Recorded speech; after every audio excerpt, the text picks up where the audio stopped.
Starting में हम एक ओल्ड मैन को रिलैक्स करते हुए देखते हैं कि तभी उन पर कोई दूर से नजर रख रहा था और ये बंदा काफी ज्यादा चौकन्ना लग रहा था। इससे पहले कि ये अपनी कदम फूक फूक कर और आगे बढ़ा था, वो ओल्ड मैन उसे टोकते हुए कहते हैं कि छोटे शैतान, और उन एल्डर के टोकने पर हमारा हीरो रुक जाता है। जी हाँ, यही हमारे सीरीज का हीरो है जिसका नाम जानिए भाई है। वो मास्टर के पास चुपके चुपके आकर उन्हें चौंकाने की कोशिश कर रहा था लेकिन फेल हो गया। तभी उसके मास्टर के बुलाने पर वो उनके पास चला जाता है और मास्टर उसे याद दिलाते हैं कि क्या तुम्हें पता है आज कौन सा दिन है, लेकिन तुमने फिर भी दोपहर कर दिया आने में। तुम तभी वापस आते हो जब तुम्हारा दिल करता है, अपनी मर्जी से ही सारे काम करते हो। हमारा हीरो तो ओल्ड मैन की बातें ऐसे सुन रहा था जैसे कि उसके लिए ये रोज का काम हो। वो भी आराम से चेयर पर बैठकर रिलैक्स होने लग जाता है, ये कहते हुए कि ओल्ड मैन, आपने ही तो कहा था कि मुझे 18 साल तक का वेट करना होगा जब तक कि मेरी एज सेरेमनी ना हो जाए और उसके बाद मुझे यहाँ से जाना होगा। तो मैं बस जाने की ही तैयारी कर रहा था, जिसके लिए ऑब्वियसली मैं अपने पुराने दोस्तों को गुड बाय तो बोलूंगा ही ना। वैसे भी मुझे नहीं पता एक बार यहाँ से निकलने के बाद मैं कब वापस आकर उनसे मुलाकात करूंगा, और इसके अलावा मैंने उन्हें बोल दिया है कि अगर आपको कंपनी दे दे, वरना आप मेरे बिना यहाँ पर अकेले पड़ जाएंगे।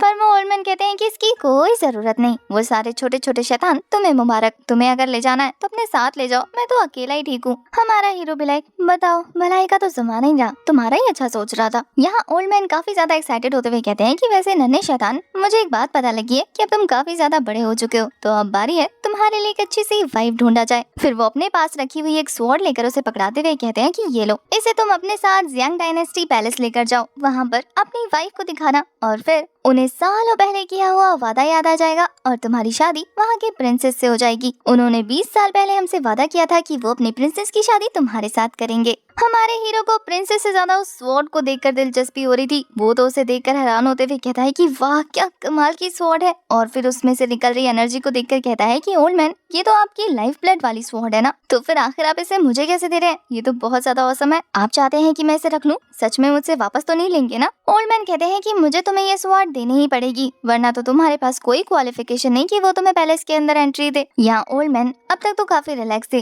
फिर वो सीरियस होते हुए कहते हैं कि याद रखना, तुम्हारी स्ट्रेंथ उस लेवल तक पहुंच गई है, लेकिन अब तुम रियल वर्ल्ड में कदम रखने जा रहे हो, तो कोशिश करना कि मुसीबत को दावत देने से अच्छा है कि तुम लो प्रोफाइल रहो, ज्यादा लोगों को तुम्हारे और तुम्हारी स्ट्रेंथ के बारे में ना पता लगे। इससे तुम बेकार के पछड़ों में पड़ने से बच जाओगे। और हाँ, लापरवाह होकर अपनी कल्टीवेशन को ढीले मत करना, उस पर अच्छे से फोकस करना। तुम्हारी प्रैक्टिस ही तुम्हारे आगे के लेवल को इंक्रीज करेगी। और इसके अलावा जितनी जल्दी हो सके उतनी जल्दी स्वॉर्ड गॉड रियाल्म पर ब्रेक थ्रू करके पहुंच जाओ और उस ग्लोरी को हासिल करो जो तुम्हारे मास्टर ने कभी हासिल किया था। अब तक हमारा हीरो काफी गौर से ओल्ड मैन की बातें सुन रहा था, लेकिन इस लाइन को सुनते ही वो काफी निराश होते हुए कहता है कि मैं इतने सालों से प्रैक्टिस कर रहा हूँ, अभी तक तो मैं स्वॉर्ड गॉड रियाल्म की शैडो तक को भी नहीं टच कर पाया, पता नहीं स्वॉर्ड गॉड रियाल्म पर कैसे पहुंचूंगा। लेकिन मैं हार तो नहीं मानने वाला, मतलब गिव अप करने वालों में से ये भी नहीं है। इसके बाद वो टॉपिक को चेंज करते हुए कहता है कि वैसे मास्टर, मुझे ये बताइए कि मेरी वाइफ से रिलेटेड आगे और क्या इन्फॉर्मेशन मिल सकती है? आपको अचानक से मेरी शादी का ख्याल कैसे आया? और इसके अलावा मैंने सुना है कि यहाँ से बाहर की लड़कियाँ बहुत ज्यादा खतरनाक है, बिल्कुल टाइगर जैसी। और इसके अलावा सबसे ज्यादा दहलाने वाली बात तो ये है कि आपने कभी मुझे बताया नहीं कि वो पार्टी, सामने वाली पार्टी, एक प्रिंसेस है। इसका मतलब तो वो और ज्यादा खतरनाक होगी। ऐसे में मैं क्या वहाँ की प्रिंसेस को संभाल पाऊंगा? एल्डर उसकी बातों पर मुस्कुराते हुए हल्के से उसे समझा कर कहते हैं कि एक बार अगर तुम स्वॉर्ड गॉड रियाल्म पर पहुँच जाओ ना, तो फिर क्या खतरनाक बाघ और क्या उसका छोटा बच्चा, कोई भी तुम्हारे आगे टिक नहीं पाएगा और तुम सभी को आराम से कंट्रोल कर लोगे। अब ये सब कुछ तुम्हारी एक स्वॉर्ड पर डिपेंड करता है। एल्डर की बातें सुनते हुए तो हमारा हीरो अभी भी आराम फरमा रहा था कि तभी एल्डर उसकी चेयर पर एक जोरदार लात मारकर उसे जमीन पर गिराते हुए कहते हैं कि बेवकूफ लड़के, तुम अभी तक यहाँ पर क्या कर रहे हो? जल्दी से अपना सामान उठाओ, यहाँ से निकलो, लेट हो रहे हो। ऐसा लग रहा है कि हमारे हीरो से ज्यादा उसके टीचर को जल्दी है उसे यहाँ से भगाने की। वो खुद को झाड़ते हुए कहता है कि आप सच में बहुत बुरे टीचर हैं। आपको पता है कि मैं यहाँ पर मे भी दोबारा ना आऊँ, लेकिन फिर भी आप कितने बुरे हैं, मुझे भगा रहे हैं। पर एल्डर का कहना था कि बकवास बंद करो और निकलो यहाँ से। हमारा हीरो तो कूदते कूदते उनके पास पहुँच जाता है, ये कहते हुए कि मैं जानता हूँ आप मुझे यहाँ से क्यों भगाना चाहते हैं। आपको अकेले ड्रिंक पीना है ना, अकेले खाना खाना है ना, आप जानते हैं मैं नहीं रहूंगा तो कोई आपका सामान नहीं छेड़ेगा।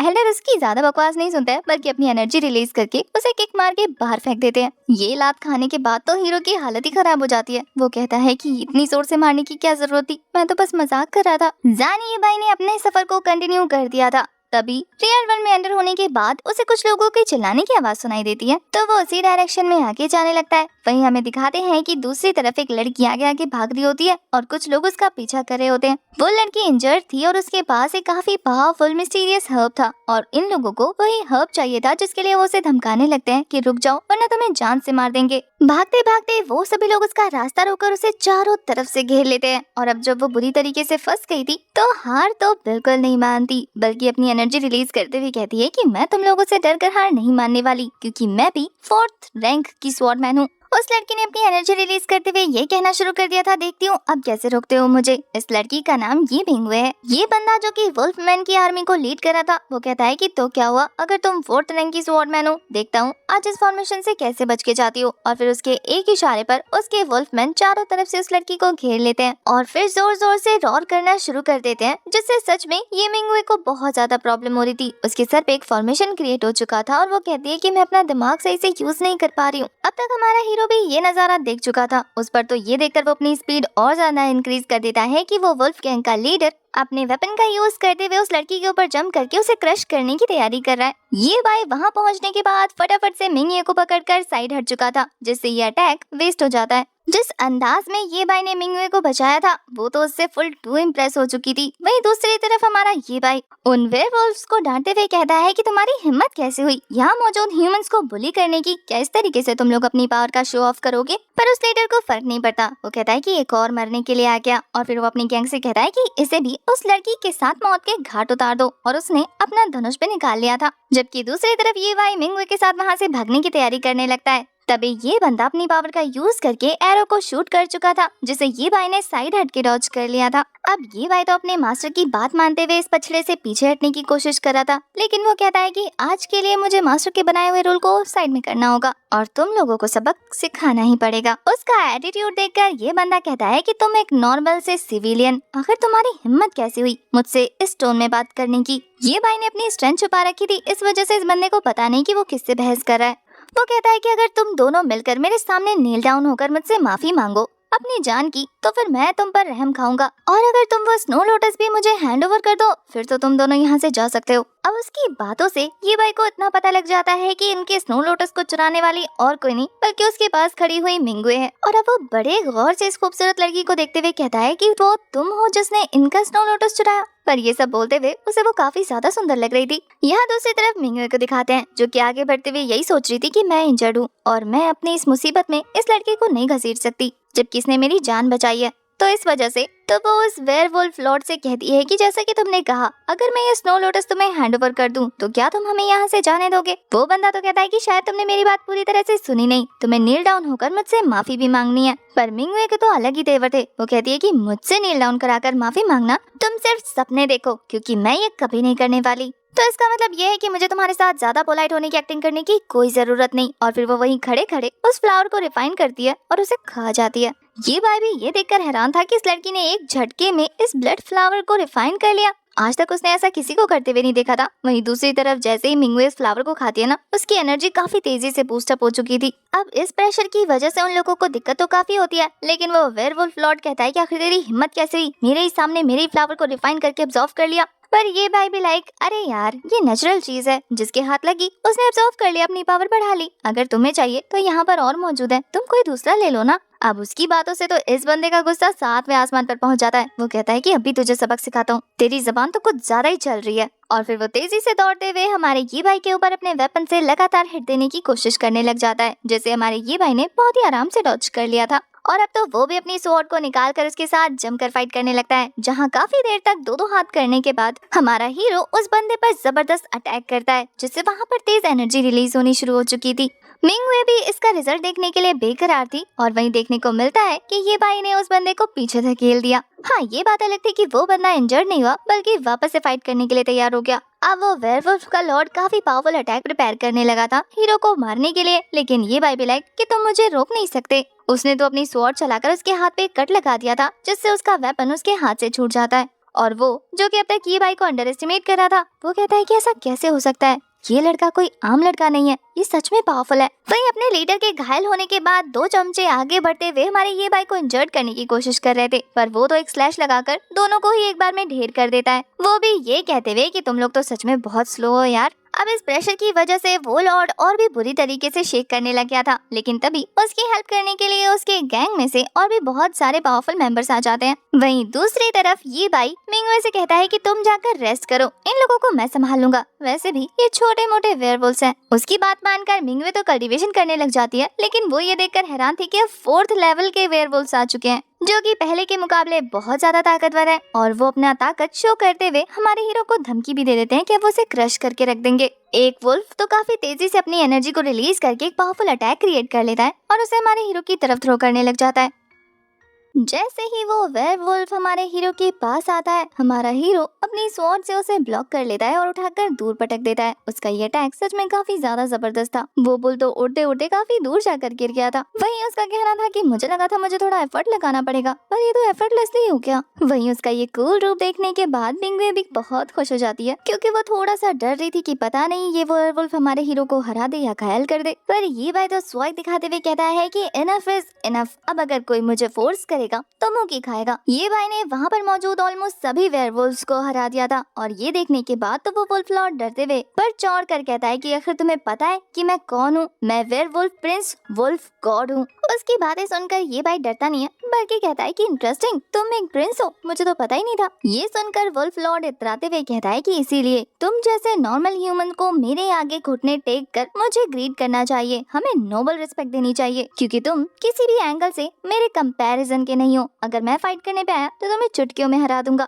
अब ये सारी बकवास सुन के ये भाई कहता है कि ठीक है, चलो तुम्हें थोड़ी सी रिस्पेक्ट शो कर देते हैं। ये बोलने के बाद वो अपनी एनर्जी रिलीज करता है और जमीन पर एक जबरदस्त स्लैश लगाता है। इससे पहले कि ये स्लैश उस वुल्फ गॉड को हिट हो पाता, वो अपनी सारी आर्मी लेकर वहाँ से 9-2-11 हो गया था। जो लोग बेहोश हो चुके थे वो भी अपनी जान बचाकर वहाँ से भाग जाते हैं, क्योंकि जरा सोचो, उनका प्रिंस ही उनकी जान बचाने के लिए वहाँ पर नहीं है तो वो क्या ही करेंगे। उन लोगों को वहाँ से जाता देखकर मिंगवे ये भाई से कहती है कि क्या तुम उन्हें जाने दोगे? यूं ही क्या हो अगर वो वापस आकर हमारे लिए और मुसीबत खड़ी कर दे? अगर वो यहाँ से अपनी जान बचाकर भागे हैं और पीछे से और बड़ी आर्मी लेकर आ जाते हैं तो फिर हम मुसीबत में पड़ जाएंगे ना। इसीलिए ये अच्छा मौका था, तुम्हें उन्हें नहीं जाने देना चाहिए था। वो ऑक्स ह्यूमन के दुश्मन है, वो उनका भला नहीं सोच सकते। ये सभी बातें सुनने के बाद ये भाई मिंगवे को शांत कराते हुए कहता है कि कोई बात नहीं, हम ह्यूमंस हैं ऑक्स से अलग, और यही चीज हमें डिफरेंट बनाती है। इसके अलावा वो वुल्फ प्रिंस अगर हमारे लिए मुसीबत खड़ी करने आया तो मैं सबसे पहले उसे ही निपटा दूंगा, तो सारी आर्मी यहाँ से भाग जाएगी। तो तुम उसकी चिंता मत करो कि वो हमारे लिए मुसीबत खड़ी कर सकता है या नहीं। अब ये भाई की फाइट तो मिंगवे ने देख ली थी, तो उसे उस पर ट्रस्ट हो जाता है। वो कहती है कि चलो ये ज्यादा सीरियस नहीं हो रहा तो मुझे भी नहीं होना चाहिए, और वो उसकी बात मान जाती है। यहाँ सारी चीजें शांत होने के बाद ये वही मिंगवे को बताता है कि तुम घायल हो गई हो, इस वजह से तुम्हारी ड्रेस फट गई है। अगर तुम्हारे पास कोई और है तो तुम्हें चेंज कर लेना चाहिए। अब ये देखकर कि उसकी ड्रेस फट गई है, उसकी बॉडी रिवील हो रही है, वो तो जोर से चिल्ला देती है कि बेशरम, पहले नहीं बता सकते थे। अब इस पे हमारा हीरो क्या ही करता, लड़ते लड़ते थोड़ी ना बता देता कि तुम्हारी ड्रेस फटी है। अब मिंगवे कहती है कि मुझे चेंज करना है, तो तुम जल्दी से अपनी आंखें बंद कर लो। और फिर वो नोटिस करती है कि वो एक आंख खोलकर चेक कर रहा है। शरारती तो ये भी कम नहीं है, ये बोलते हुए भी चुपके चुपके आंखें खोल रहे थे कि तुम्हें कौन देखना चाहता है। अब मिंगवे जैसे तैसे ये भाई को वहाँ से भगाती है ताकि वो पहरा देते रहे और कोई मिंगवे को ड्रेस चेंज करते हुए ना देख ले। वहीं दूसरी तरफ वो खुद ड्रेस चेंज करने चली जाती है। थोड़ी देर के बाद दोनों एक साथ अपने सफर को कंटिन्यू करते हैं, जहाँ सबसे पहले तो दोनों एक दूसरे को इंट्रोड्यूस करके अपना अपना नाम बताते हैं। मिंगवे बताती है कि वो ज़ेड डायनेस्टी से है। ये भाई बताता है कि पहले तो उसे लगा था कि मिंगवे लोकल है, पर उसे अब हैरानी हो रही है ये जानने के बाद कि वो पैलेस से बिलोंग करती है। तभी अचानक से देखते ही देखते मिंगवे की हालत खराब होनी शुरू हो चुकी थी। ये भाई उसे संभालते हुए कहता है कि क्या हुआ। वो बताती है कि जल्दी जल्दी में उस फ्लावर को खाने की वजह से वो अच्छे से रिफाइन नहीं कर पाई और इसी वजह से वो उसकी बॉडी पर हावी हो रहा है। पर तभी दोनों नोटिस करते हैं कि वो दोनों कुछ ज्यादा ही पास है और सिचुएशन काफी ज्यादा ऑकवर्ड हो जाती है। अब उन दोनों को एक जगह पर रुकना था ताकि मिंगवे अपनी रिफाइनिंग को कंप्लीट कर सके, ताकि उसकी हेल्थ ठीक हो जाए और फिर वो आगे बढ़ सके। थोड़ी देर के बाद दिखाते हैं कि मिंगवे तो आराम से कल्टीवेशन कर रही थी,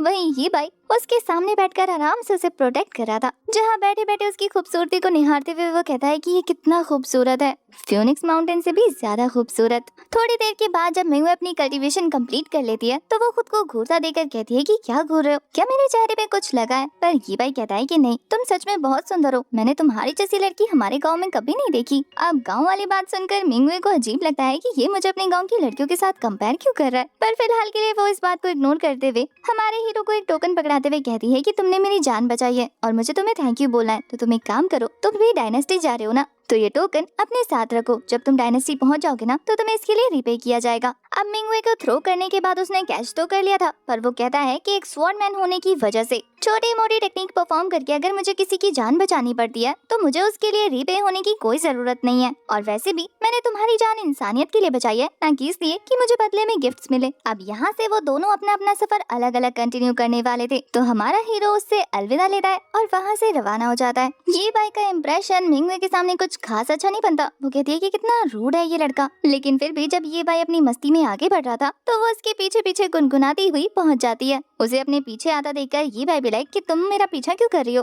मिंगवे बहुत ही इनोसेंट सा फेस बनाते हुए कहती है कि मुझे वेयरवुल्फ से डर लगता है और इसके अलावा तुम काफी पावरफुल हो, तो मैंने सोचा कि तुम जैसे अच्छे इंसान के साथ अगर सफर कंटिन्यू करूंगी तो मैं सेफ रहूंगी, तो इसलिए साथ में चलते हैं। ये बोलकर वो उसे आंख मारती है। ये भाई नहीं चाहता था कि वो किसी लड़की के साथ कंटिन्यू करे, इसलिए वो कहता है कि तुम्हारी स्ट्रेंथ वापस आ चुकी है, तुमने उस स्पेल को रिफाइन कर लिया है, बॉडी के अंदर स्ट्रेंथ है, तो इसका मतलब ये कि तुम अपनी सेल्फ प्रोटेक्शन खुद कर सकती हो, तो इसलिए अलग रास्ते से जाओ। ये बोलकर आगे निकल जाता है और वो बहुत ही क्यूट सा फेस बनाकर कहती है, तुम जैसा एक स्ट्रॉन्ग जेंटलमैन मुझ जैसी एक वीक लड़की को रास्ते में ऐसे अकेला छोड़कर कैसे जा सकता है। तुम्हें तो मुझे प्रोटेक्ट करना चाहिए, वरना कोई भी आकर मुझे हर्ट कर सकता है। ये भाई भी लाइक मैं अभी 18 साल का हूँ, आदमी बनने में अभी मुझे कुछ साल और बाकी हैं। उसकी बातें सुनकर मिंगवे को गुस्सा तो काफी आता है, लेकिन वो इस गुस्से के घूंट को पीते हुए कहती है कि कोई बात नहीं, मैं फिर भी तुम्हें फॉलो करूंगी। यहाँ रास्ते भर वो उसका दिमाग खाती रहती है, जहाँ वो उससे सवाल कर रही थी कि तुम यहाँ के लोकल हो ना, फिर तो तुम्हें पता होगा कि मुझे नॉर्मल ग्रास एब्जॉर्ब करने के लिए कहाँ से मिलेंगे। पहले तो ये भाई कोई रिस्पॉन्स नहीं देता,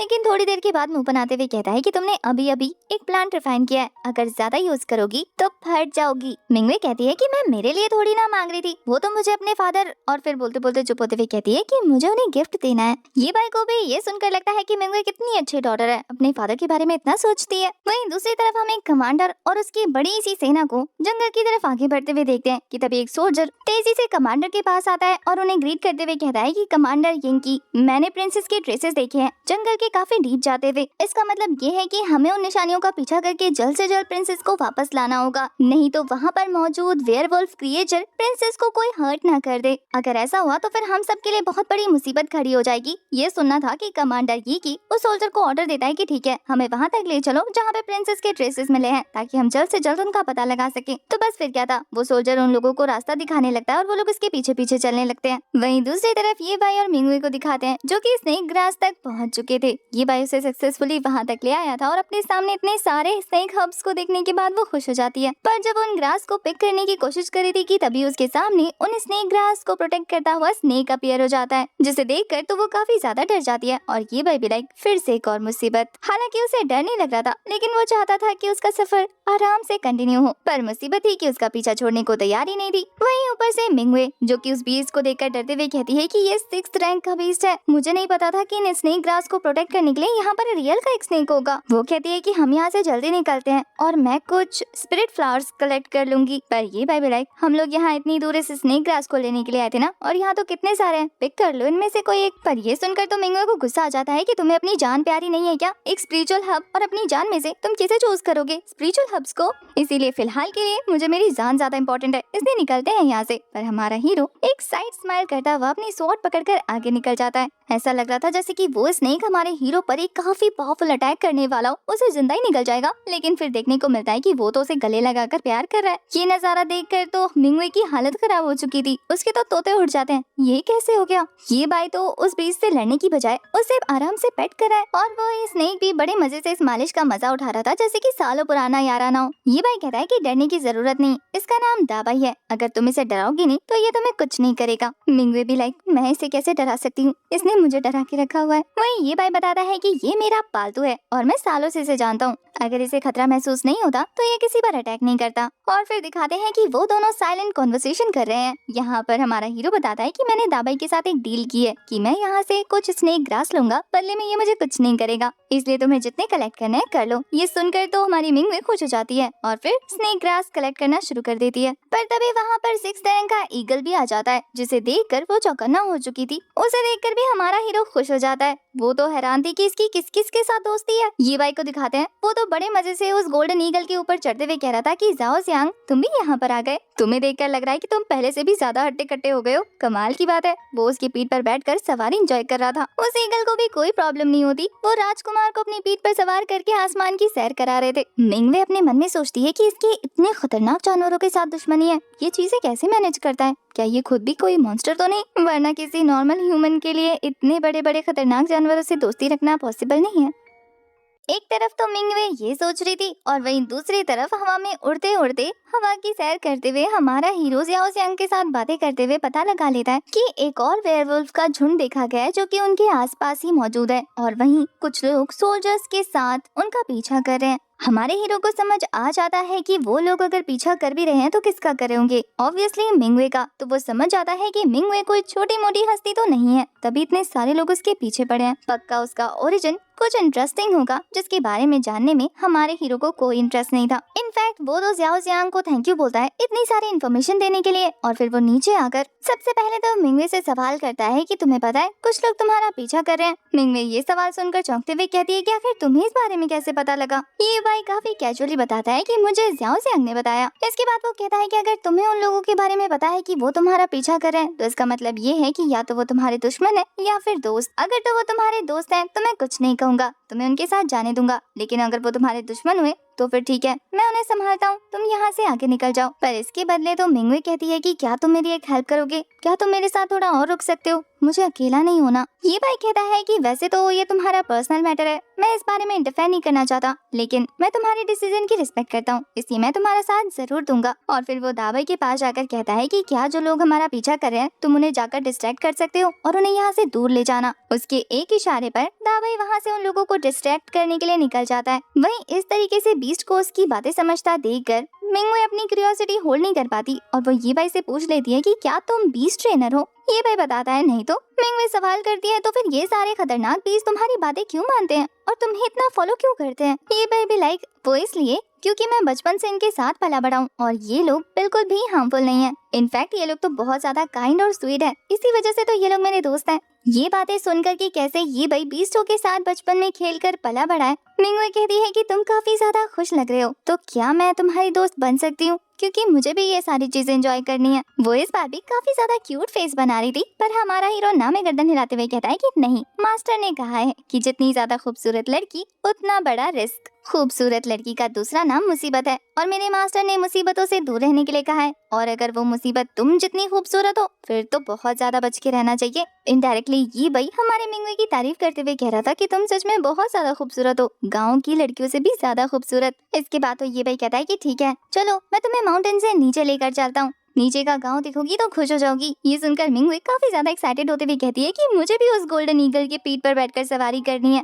और अभी तक तुमने मुझे जवाब नहीं दिया कि तुम मेरे दोस्त बनोगे या नहीं। एक पल में मिंगवे को क्यूट और रूड बनता देखकर हमारा ये भाई भी लाइक तुम लड़की हो, कितनी जल्दी मूड चेंज करती हो, और वैसे भी तुम जब गुस्से में अपना मुंह फुलाती हो ना तो तुम्हारा चेहरा ज़्याओ जैसा हो जाता है। अब मिंगवे फिर से कंफ्यूज कि अब ये ज़्याओ कौन है। वो बताता है कि हमारे गांव की शेरनी, उसके तो बच्चे भी हैं और वो काफी गोलू मोलू है। पहले तो मिंगवे को कुछ समझ नहीं आता और जब ये भाई आगे निकल जाता है तब उसे पता लगता है कि उसने उसका मजाक उड़ाया, उसे मोटी शेरनी कहा। वो कहती है कि तुम्हारी हिम्मत कैसे हुई मुझे ऐसा कहने की, और फिर वो उसे मारने के लिए उसके पीछे दौड़ने लगती है। मतलब फाइनली दोनों की दोस्ती हो गई। अब इसके बाद तो वो दोनों मिलकर ही जियाओ जियांग की पीठ पर बैठकर सवारी कर रहे थे, जहाँ उस सवारी को एंजॉय करते हुए मिंगवे तो बच्चों की तरह चेयर अप कर रही थी और उसे इस तरीके से जोर जोर से चिल्लाता देखकर ये भाई डांटते हुए कहता है कि अरे धीरे यार, तुम लड़की हो, तुम्हें थोड़ा सा पोलाइट नहीं होना चाहिए। वो तो किसी छोटे बच्चे की तरह मुंह चिढ़ाते हुए कहती है कि नहीं बिल्कुल नहीं, मैं तो और शोर मचाऊंगी। वैसे भी मैंने इस तरीके का एक्सपीरियंस पहली बार एक्सपीरियंस किया और मुझे बहुत मजा आ रहा है। उसकी हरकतों पे तो ये भाई अपना सर पकड़ लेता है कि इसका कुछ नहीं हो सकता।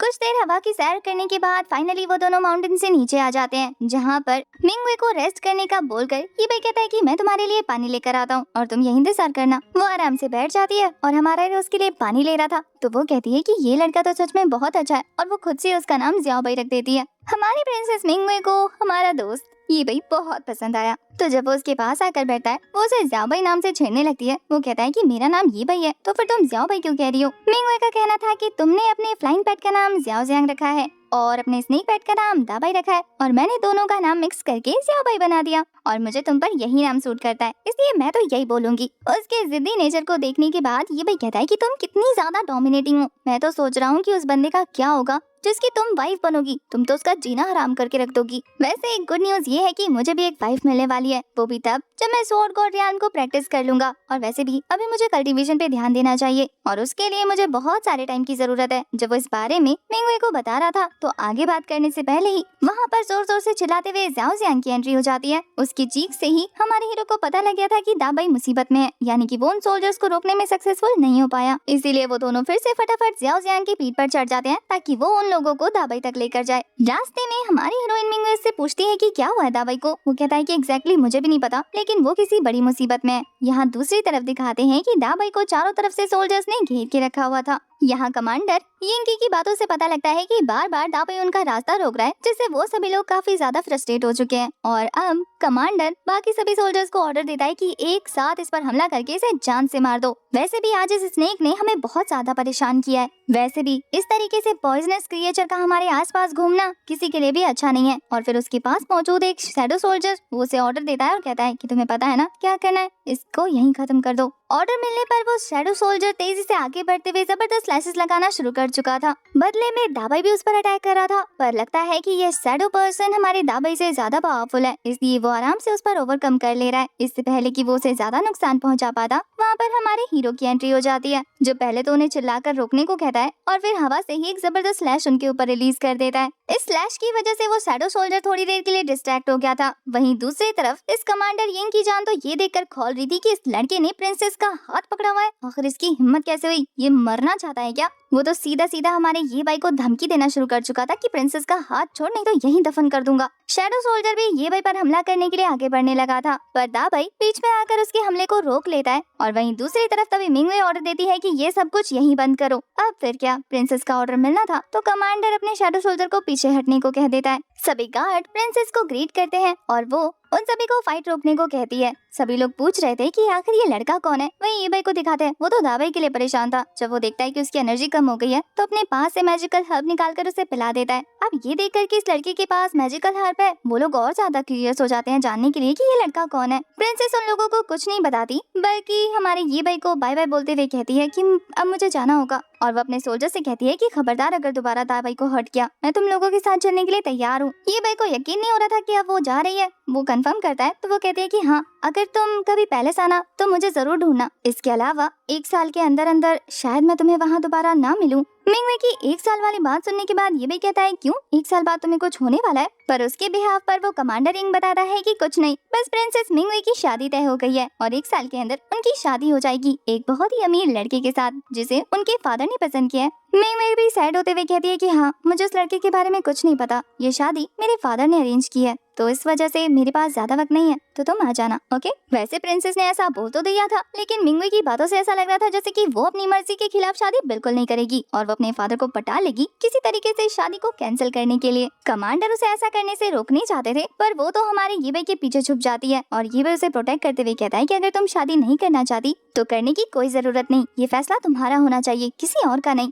अब ये देखकर कि उनकी प्रिंसेस को भड़काया जा रहा है, ये कमांडर तो आंख बबूला हो जाता है और कहता है कि इस कमीने का हाथ काट दो, ये प्रिंसेस को बार बार छू कैसे रहा है। उनमें से एक सोल्जर आकर हमारे ये भाई पर ऑलमोस्ट हमला करने ही वाला थी। मिंगवे आके आकर अपनी पावर रिलीज करके उस गार्ड को वहीं गिरा देती है। अब गार्ड कितना ही पावरफुल क्यों ना हो, अपनी प्रिंसेस से ज्यादा तो नहीं हो सकता था ना। वो मिंगवे के एक ही अटैक पर जमीन पर ढेर हो चुका था। अब ये देखकर तो कमांडर को गुस्सा आने लगता है। वो प्रिंसेस मिंगवे से कहता है कि क्या आप इस 2 टके के लड़के के लिए अपने ही देश के लोगों को घायल करेंगी? आखिर ये लड़का जिससे आप अभी मिले हैं, उसके लिए आप अपने सोल्जर्स को कैसे हर्ट कर सकती हैं प्रिंसेस? पर कमांडर जिस तरीके के वर्ड्स का यूज हमारे ये भाई के लिए कर रहे थे, ये सुनकर मिंगवे को गुस्सा आता है और वो कहती है कि अपनी जबान संभाल के बात करो। पर अब ये देखकर कि प्रिंसेस उसे भी नहीं छोड़ रही है, वो और ज्यादा आग बबूला होकर ये भाई को कहता है कि आखिर तू है कौन बे? क्या तू इस लायक भी है कि प्रिंसेस के साथ खड़ा रह सके? तू उन्हें छूने की हिम्मत कैसे कर सकता है? ये कमांडर तो इतना ज्यादा चिढ़ रहा है जैसे कि खुद प्रिंसेस को पसंद करता हो। वहीं कमांडर ने हमारे हीरो को उसकी औकात दिखाने के लिए ये कह दिया था कि तू जानता भी है आखिर ये कौन है? ये जियांग डायनेस्टी की प्रिंसेस है और तुझ जैसा लोकल इंसान इनके आसपास होना भी डिजर्व नहीं करता। अब ये सारी बातें सुनने के बाद ये भाई कहाँ चुप रहने वाला था। वो आगे आते हुए कहता है कि तो क्या हुआ, वो प्रिंसेस है तो क्या अपनी जिंदगी का फैसला क्या वो खुद नहीं ले सकती, और मुझे बस मिंगवे की मर्जी से मतलब है, उसे तुम लोगों के साथ नहीं जाना तो वो नहीं जाएगी। अब ये बाई ने तो उनके सामने उनकी प्रिंसेस को नाम लेकर बुलाया। कमांडर तो ये सुनकर कहता है कि आखिर तूने अपनी जबान से उनका नाम कैसे लिया। ये कमांडर अब खुद पर्सनली हमारे हीरो के साथ फाइट करने की सोच रहा था। तभी बाकी सारे सोल्जर्स कहते हैं कि कमांडर आखिर इसकी हिम्मत तो देखिए, ये आपको चैलेंज कर रहा है। एक एक करके वो सभी लोग जो चुप बैठे हुए थे वो भी अभी हमारे ये बाई की इंसल्ट करना शुरू कर देते हैं। उन सभी को इस तरीके से ये बाई के खिलाफ बोलता देखकर प्रिंसेस कहती है कि क्या मैं तुम लोगों को दिखाई नहीं दे रही हूँ, या फिर मेरा फैसला तुम लोगों के लिए मायने नहीं रखता। इससे पहले कि वो और ज्यादा गुस्सा भड़का पाती, ये बाई उसे शांत कराते हुए कहता है कि आराम करो, इतना ज्यादा हाइपर होने की जरूरत नहीं है। इसके अलावा इन्हें सिर्फ भौंकना आता है, ये मेरा कुछ भी नहीं बिगाड़ सकते। अब प्रिंसेस को तो अजीब लग रहा था, उसकी फिक्र हो रही थी, पर हमारा हीरो उसे रीअश्योर कराता है कि डोंट वरी। कमांडर को उसके कॉन्फिडेंस पे गुस्सा आ रहा था, इस वजह से जब वो कहता है कि प्रिंसेस आप थोड़ा सा पीछे रहिए और हमें फाइट करने दीजिए, हम ज्यादा यहाँ पर क्योस नहीं मचाएंगे, तो वो भी राजी हो जाती है। वैसे तो उसे अंदर से पता था कि कौन जीतेगा, इसलिए वो कहती है कि एक एक करके आओ। तो कमांडर के एक इशारे पर एक सोल्जर्स आगे आ जाता है और वो हमारे ये भाई से कहता है कि अब बहुत देर हो चुकी है बच्चे, तेरे घुटने टेक कर माफी मांगने से अब कुछ नहीं बिगड़ने वाला। अगर तू पहले माफी मांगता तो तेरी जान बच जाती, अब तो तेरी हड्डियां ही टूटेंगी। उसकी बातें सुनकर ये भाई बोला मैंने क्या गलती कर दी जो मैं माफी मांगूंगा, गलत तो तुम लोगों ने किया है, मेरे पेट दाबाई को हर्ट करके तुम लोगों को माफी उससे मांगनी चाहिए। पर उसकी इस बात से तो इस सोल्जर का खून खौल जाता है और वो मर्डर सेंटेंस रिलीज करके एक जबरदस्त स्लैश लगा देता है। इस स्लैश को हमारे हीरो ने जंप करके डॉज कर लिया था, जो कि पीछे पत्थर से टकराकर उस पत्थर के चीथड़े उड़ा देता है। अब ये देखकर कि ये लोग उसे जान से मारने की कोशिश कर रहे हैं, ये भाई भी नाराज हो चुका था कि आखिर तुम्हारी हिम्मत कैसे हुई मुझ पर मर्डरस इंटेंट रिलीज करने की, वो भी फास्ट मूवमेंट टेक्निक का यूज करके उसके पास पहुंचकर उसे एक जबरदस्त पाम अटैक थ्रो करके बेहोश कर देता है। और फिर वो कह रहा था तुम्हारे अंदर ताकत नहीं है तो फिर किस बेस पे इतना उछल रहे थे। कमांडर तो गुस्से में अपने दांत पीसने लगा था कि इसने एक ही अटैक करके मेरे गार्ड को नॉकआउट कर दिया जो कि 4th लेवल का स्वॉर्डमैन था। इसका मतलब ये है कि मैं इस लड़के को अंडर एस्टिमेट कर रहा हूँ, ये इतना भी सिंपल नहीं है जितना दिख रहा है। ये बाई की कल्टीवेशन हाइड करने की वजह से किसी भी लोगों को ये पता ही नहीं लग रहा कि उसकी कल्टीवेशन लेवल कितनी है, तो वो उसे एक नॉर्मल आम सा लड़का समझकर उसे बुली करने की कोशिश कर रहे हैं। अब ये देखकर कि ये बाई ने एक गार्ड को हरा दिया, वो कहता है कि मैं 4 को एक साथ भेजूंगा, चारों से तो एक साथ ही नहीं पड़ सकता। तो 4 गार्ड्स को ऑर्डर देने पर वो एक साथ रेडी हो जाते हैं फाइट के लिए। उन गार्ड्स के ये भाई की तरफ दौड़कर जाता देखकर ये कमांडर खुश होने लगता है पहले से कि अब तो तू गया। इसी फाइट के बीच में हम काफी सारे वेयरवुल्व्स को देखते हैं जो कि छुपकर जंगल में से उन पर नजर रख रहे थे। शायद ये लोग भी फाइट के लिए तैयार हो रहे हैं। इन्हें वही वुल्फ गॉड लीड कर रहा था। हमें पता लगता है कि ये अभी भी ये बाई से बदला लेना चाहता है। वो कहता है कि हमारे कुछ भी किए बिना ही इन दोनों ने आपस में ही फाइट करनी शुरू कर दी, इसका मतलब हमारी मेहनत बच गई। अब वो अपने पास खड़े हुए वेयरवुल्फ से कहता है जो कि उनका कमांडर है, कहता है कि हमें यहीं खड़े रहकर वेट करना होगा, जब ये दोनों पार्टीज हार जाएंगी तब हम जाएंगे और इनके थकने पर हम इन्हें आराम से मार देंगे। पर उसका कमांडर कहता है कि लॉर्ड, लेकिन आप तो चाहते थे कि आप उस कमीने को जिंदा पकड़े, क्या आपने अपना माइंड चेंज कर लिया? ये लॉर्ड कहता है कि हाँ, अब मुझे वो लड़की चाहिए और उसे हासिल करने के लिए मुझे इन लोगों को जान से मारना पड़ेगा, क्योंकि अगर ये जिंदा रहे तो मुझे आराम से तो नहीं रहने देंगे। क्योंकि यहाँ खड़े रहने की वजह से उस वेयरवुल्फ को भी पता लग चुका था कि मिंगवे जियांग डायनेस्टी की प्रिंसेस है। दूसरी तरफ उन चारों गार्ड्स को दिखाते हैं, उनकी फाइट हमारे ये भाई के साथ काफी जोरों शोरों से कंटिन्यू हुई पड़ी थी। वो लोग तो अपनी जान लगाकर हमारे हीरो को हराने की कोशिश कर रहे थे, पर वो एक ही लात घूसे में इन्हें ढेर कर रहा था। लगता है इन गार्ड्स के पास पावर के साथ साथ स्ट्रेंथ भी बिल्कुल नहीं है, मार्शल आर्ट भी नहीं आता। वही इधर कमांडर को दिखाते हैं, उसे तो लग रहा था कि कोई बात नहीं, उसके गार्ड्स जैसे तैसे मैनेज कर लेंगे। तो वो प्रिंसेस से कहता है कि चलिए इन लोगों को मजे करने दीजिए, हम यहाँ से निकलने की तैयारी करते हैं, हमें जाने में टाइम भी तो लगेगा ना। पर तभी देखते ही देखते उसके होश उड़ जाते हैं, क्योंकि ये भाई ने अपनी एनर्जी रिलीज करनी शुरू कर दी थी। उसकी स्पिरिचुअल पावर का ऑरा इतना ज्यादा जबरदस्त था कि उसे घेरे हुए सारे गार्ड्स उसके एक ही स्लैश से ढेर हो जाते हैं। प्रिंसेस मिंगवे तो इम्प्रेस पे इम्प्रेस हो रही थी, वहीं कमांडर का खून लाल पीला हो रहा था। वो कहता है कि आखिर ये कमीना कितना पावरफुल है, एक के बाद एक मेरे गार्ड्स को हराए जा रहा है, आखिर मैं इसे कैसे संभालूं? कमांडर के चेहरे का रिएक्शन देखकर प्रिंसेस को भी हंसी आ रही थी। वो कहती है आपने सही कहा, ये लोग बहुत मजे कर रहे हैं, हमें चलना चाहिए। पर ये भाई उन्हें रोकते हुए कहता है कि ये शैडो गार्ड यहाँ से नहीं जाएगा, मुझे इसके साथ कुछ हिसाब चुकता करना है, क्योंकि यही वो पर्सन है ना जिसने दाबाई को हर्ट किया था। हमारे ये भाई को किसी चीज से मतलब नहीं है, उसे बस दाबाई के सामने इन लोगों की अपोलॉजी चाहिए। अब ये देखकर कि ये भाई शैडो गार्ड को चैलेंज कर रहा है, प्रिंसेस परेशान होते हुए कहती है कि ज्यादा इम्पल्सिव मत बनो। ये शैडो गार्ड असल में सबसे ज्यादा पावरफुल 6th रैंक का स्वॉर्डमैन है।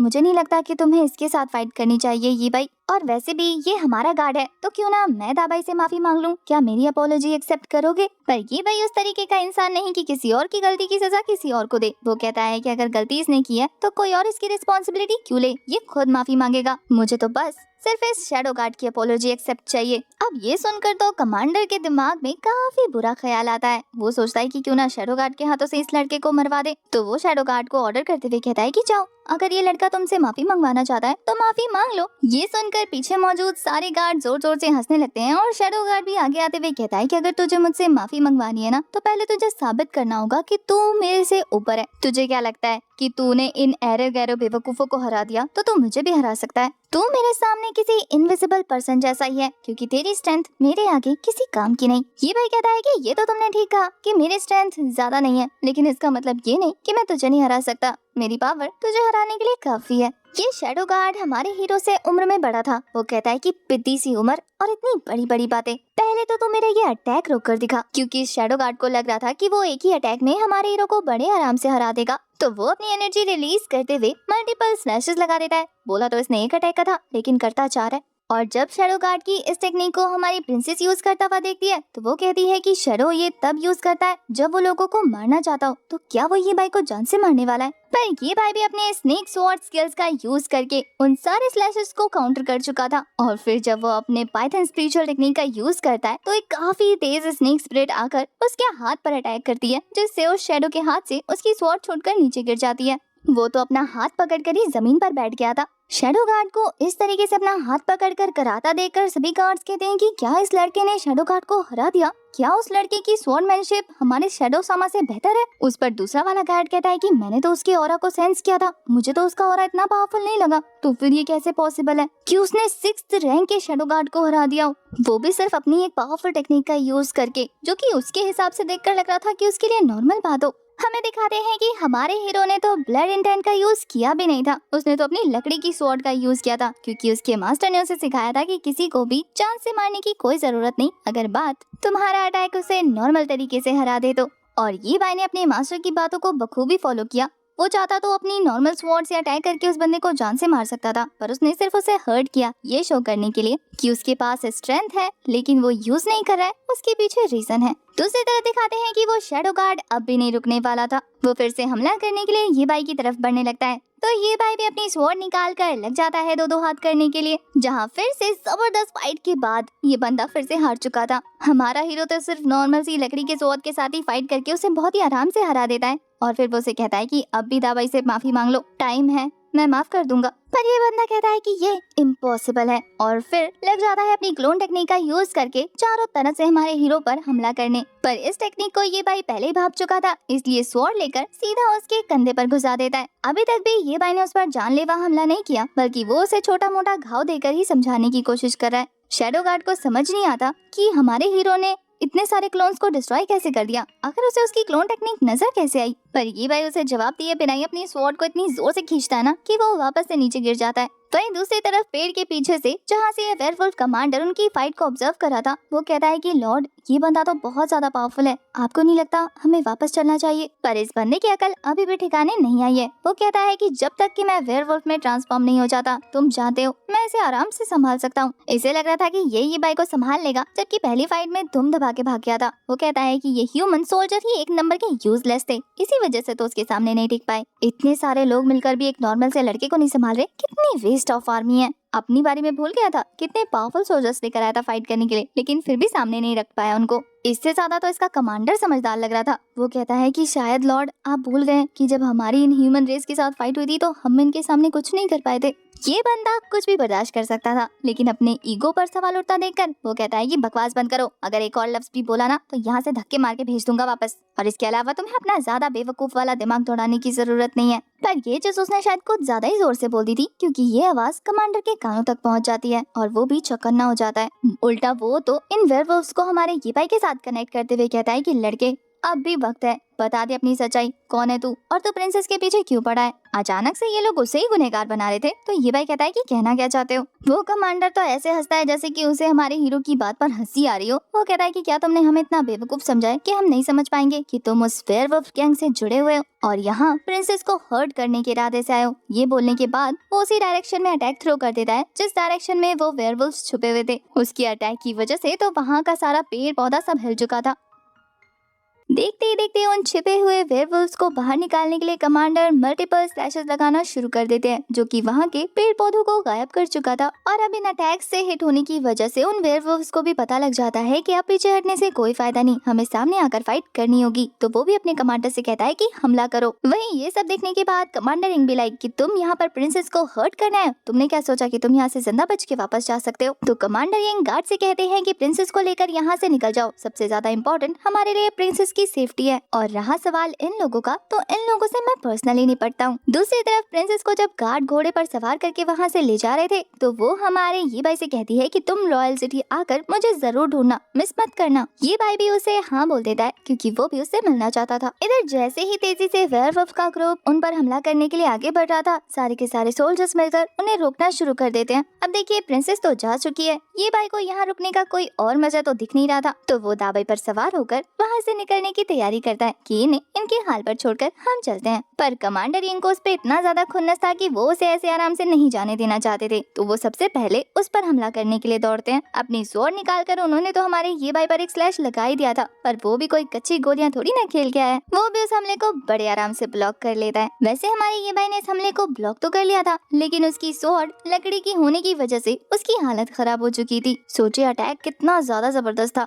और हमारा ये भाई कितना पावरफुल है कि उसने कमांडर के अटैक को भी अपनी लकड़ी की स्वॉर्ड से ब्लॉक कर लिया। वहीं कमांडर के होश उड़ जाते हैं। वो कहता है कि ये इम्पॉसिबल है, ये लड़का स्वॉर्ड किंग रियान पर है। आखिर तुम्हारी उम्र कितनी है, बच्चे से तो हो और तुम स्वॉर्ड किंग रियान पर कैसे पहुंच गए। वहीं दूसरी तरफ दिखाते हैं कि सारे सोल्जर्स जब वेयरवुल्व्स के साथ फाइट कर रहे थे तो पता नहीं कैसे उनकी आर्मी हारने लगती है। शायद ये भाई के साथ फाइट करने की वजह से उनकी एनर्जी एग्जॉस्ट हो चुकी है और अब जब उन्हें वेयरवुल्व्स के साथ लड़ना पड़ रहा है तो वो आराम से उन्हें हरा दे रहे हैं। ये सारी चीजें जब शैडो सामान नोटिस करता है तो वो कमांडर इंग को कहता है कि हम लोग ज्यादा देर तक इन्हें होल्ड नहीं कर पाएंगे, ये हम पर हावी हो रहे हैं। बस फिर क्या था, कमांडर इंग का सारा ध्यान उन वेयरवुल्व्स पर पहुंच जाता है और वो हमला करने के लिए आगे बढ़ने लगते हैं कि इन ऑर्क्स को तो मैं अभी ठिकाने लगा देता हूँ। ये देखने के बाद हमारा ये भाई वहाँ से निकल जाता है क्योंकि उसे अपना टाइम वेस्ट नहीं करना था। वहीं दूसरी तरफ कमांडर इंग सच में काफी ज्यादा पावरफुल थे, उनके एक स्लैश से वहाँ पर काफी सारे वेयरवुल्व्स मारे जाते हैं। ये देखकर तो वुल्फ लॉर्ड के होश उड़ जाते हैं। वो कहता है कि ये ह्यूमन असल में 7th रैंक का स्वॉर्डमैन है, इसका मतलब मैं इसे नहीं हरा सकता। और वो जोर जोर से रोर करते हुए वहाँ से भाग जाता है। समझ नहीं आता कि ये वेयरवुल्फ है या फिर गीदड़। मुसीबत देखते ही भाग खड़ा होता है। वहीं अब तक हमारा हीरो दाबाई के साथ अपने सफर को खत्म कर चुका था और अब वो ज़्याओ जिंग की सवारी करते हुए सोच रहा है कि 1 साल तो बहुत ज्यादा कम है, मुझे जल्द से जल्द रॉयल सिटी पहुंचने का रास्ता ढूंढना होगा, वरना तो 1 साल में उसकी शादी हो जाएगी। वैसे ओल्ड मैन ने कहा था कि मेरी वाइफ भी एक प्रिंसेस है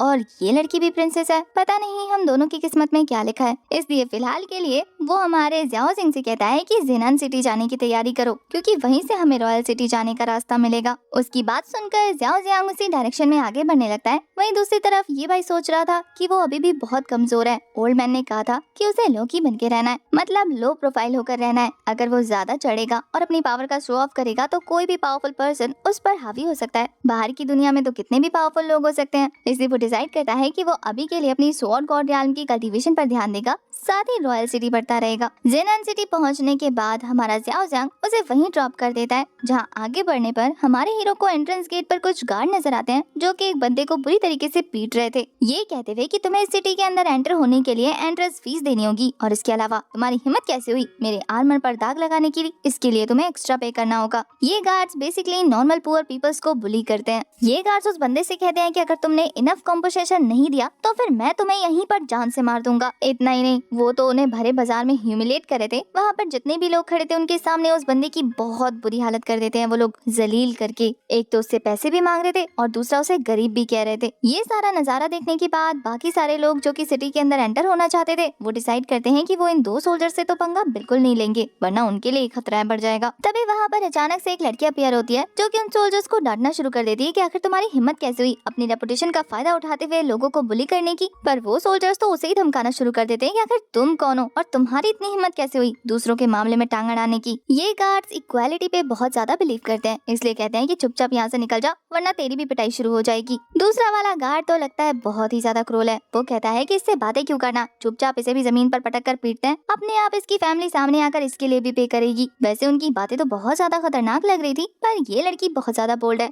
कहती है कि मैं तुम लोगों से नहीं डरती, तुम जैसे बुरे लोगों को मुझे सबक सिखाना आता है। ये बोलने के बाद अपनी उंगलियां चटकाना शुरू कर देती है। वह इससे पहले कि ये लड़की अपने खतरनाक लुक के साथ खतरनाक अटैक कर पाती, तभी हमारा हीरो आकर उसे रोक देता है, ये कहकर कि माफ कीजिए सोल्जर्स, वो मेरे अंकल है जो आपके पाँव के नीचे है और ये मेरी सिस्टर है। ये दोनों ही कंट्री पीपल हैं। अब शहरी लोग हैं ना, तो गांव के रूल्स रेगुलेशन के बारे में ज्यादा कुछ पता नहीं, इसलिए थोड़ा सा बोल्ड हो गए। आप लोग प्लीज इन्हें ब्लेम मत कीजिए, मुझे यहाँ के रूल्स के बारे में अच्छे से पता है, इसलिए मैं आप लोगों को पे करूंगा। ये बोलने के बाद वो कुछ गोल्ड कॉइन्स निकाल कर कहता है कि आई होप इससे आप लोगों का कंपनसेशन भी पूरा हो जाएगा। पोटली काफी ज्यादा बड़ी थी। वो चुपचाप पोटली उनके हाथ में रखकर मुस्कुराने लगता है, जैसे कि उन्हें कह रहा हो कि अब तो आप हमें जाने देंगे ना। अब वो गार्ड्स इतनी भारी सोने की पोटली देखकर खुश हो जाते हैं। वो कहते हैं कि हाँ तुम समझदार हो और तुम्हारे अंकल और तुम्हारी सिस्टर एकदम बेवकूफ, इसलिए अब हम तुम्हारा रास्ता नहीं रोकेंगे, तुम जा सकते हो। ये बोलने के बाद वो सोल्जर्स वहाँ से जाने लगते हैं। वैसे उन्होंने जाते जाते ये भाई को धमकी दी थी कि इन लोगों को संभाल के रखना, दोबारा अगर इन्होंने हमारे बारे में कुछ बुरा कहा तो हमसे बुरा कोई नहीं होगा। उनके जाने के बाद वो लड़की अपना मुंह बंद नहीं रखती, बल्कि हमारे ये भाई को डांटते हुए कहती है कि आखिर तुमने उन्हें इतने पैसे क्यों पे किए, उन जैसे घमंडी और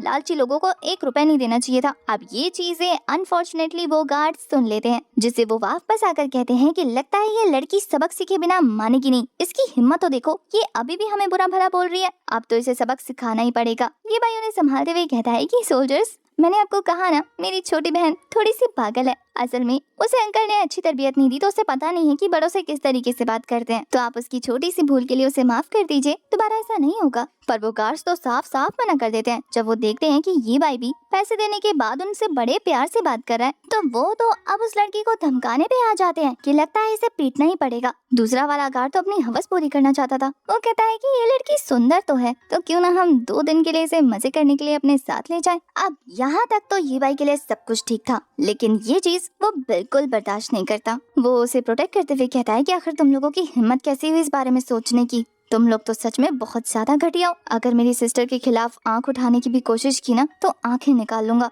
बस उसकी बातों से इस सोल्जर्स की ईगो बहुत बुरी तरीके से हर्ट हो जाती है। वो कहता है कि बच्चे, आखिर तेरी हिम्मत कैसे हुई हमसे इस तरीके से जबान लड़ाने की। और फिर वो लग जाते हैं हमारे हीरो को सबक सिखाने के लिए, ये सोचकर कि पीट पाट के इसकी भी हालत खराब कर देंगे। पर होता इसका उल्टा है। पहले तो वो उनके अटैक को डॉज करता है और फिर हाथ पकड़कर इतनी बुरी तरीके से मरोड़ता है ना कि वो दोबारा अपना हाथ छुड़ा नहीं पाते और 4 लोगों के सामने जमीन पर बेहाल होकर गिर जाते हैं। सब तो यही सोच रहे थे कि ये लड़का भी यंग है ना, इस वजह से इसकी हड्डियों में जान है, इसने कितने बड़े बड़े लोगों से पंगा ले लिया, आखिर ऑफिशियल्स को हिट करने की क्या जरूरत थी। अब ये लड़का अपने एरोगेंस की वजह से कितनी बड़ी मुसीबत में पड़ गया है। सब लोगों को तो हमारे हीरो के लिए बुरा लग रहा है, लेकिन मुझे इन सोल्जर्स के लिए बुरा लग रहा है। पता नहीं अब इन बेचारों का क्या हाल होगा। वैसे जमीन पर गिरने की वजह से इस सोल्जर्स की अकड़ अभी तक कम नहीं हुई। वो तो उठ खड़ा होता है और कहता है कि रुक जा, अभी तेरी टांगे तोड़ता हूँ। अब तक वहाँ पर और भी सोल्जर्स आ गए थे, तो ये सोल्जर उन्हें हमला करने के लिए कहता है, ये बोलते हुए कि इसे सबक सिखाओ, मारो और सिटी वॉल पर टांग दो, ताकि आने जाने वाले लोगों को पता लगे कि ऑफिशियल से पंगा लेने का क्या अंजाम होता है। वहीं उन सोल्जर्स को अपनी तरफ आगे बढ़ता देखकर हमारे हीरो को तो सिर्फ एक ही चीज की परेशानी थी, और वो ये कि ओल्ड मैन ने कहा था कि लो प्रोफाइल रहो, अगर ऐसी हरकतें रही तो कैसे रहूंगा लो प्रोफाइल। वो तो कहता है कि क्या तुम लोग मुझे चैन से नहीं जीने दे सकते, मैं नहीं चाहता कि मैं अपनी पावर तुम लोगों पर यूज करूं, लेकिन अब करना पड़ेगा। और फिर वो अपनी स्पिरिचुअल पावर रिलीज करता है, उन दोनों सोल्जर्स पर फोकस करता है और दूर से ही टारगेट करके अटैक कर देता है। वो लोग वहीं खड़े खड़े ढेर हो जाते हैं। वही दिखाते हैं कि उनके ढेर होने के बाद जो सोल्जर इन्हें टांग कर सिटी वॉल पर लटकाने की बात कर रहा था, वो ऐसे दुम दबा के भागता है जैसे कि उसने शेर देख लिया हो। वहाँ मौजूद गाँव वाले भी हक्के बक्के रह गए थे। और वहीं ये लड़की कहती है कि ब्रदर, आप तो सच में ऑसम है। हमारा हीरो उस लड़की का हाथ पकड़ता है और कहता है, यहाँ ज्यादा देर खड़े मत रहो वरना मुसीबत खड़ी हो जाएगी, और फिर लेकर उसे अंदर भाग जाता है सिटी के अंदर। अब जिस सोल्जर्स की उसने पिटाई लगाई थी उनमें से एक खड़ा होते हुए कहता है कि अरे इसे पकड़ो, ये भाग रहा है। फिर क्या सारे के सारे सोल्जर्स इकट्ठे होते हैं और उनका पीछा करना शुरू कर देते हैं। पर ये भाई बहुत ज्यादा स्मार्ट था। वो वॉल के पीछे छुपकर उन सोल्जर्स को डिस्ट्रैक्ट कर देता है और फिर फटाफट से एक रेस्टोरेंट के अंदर घुस जाता है। बेचारे वो सोल्जर्स तो उसे ढूंढते ही रह जाते हैं कि कहाँ चला गया, नजर क्यों नहीं आ रहा। अब रेस्टोरेंट के अंदर जाने के बाद हमारा ये भाई तो मस्त पेट पूजा करने वाला था, क्योंकि इतनी फाइट और लंबी जर्नी तय करने की वजह से उसे तो बहुत भयंकर भूख लग गई है। वहीं उसे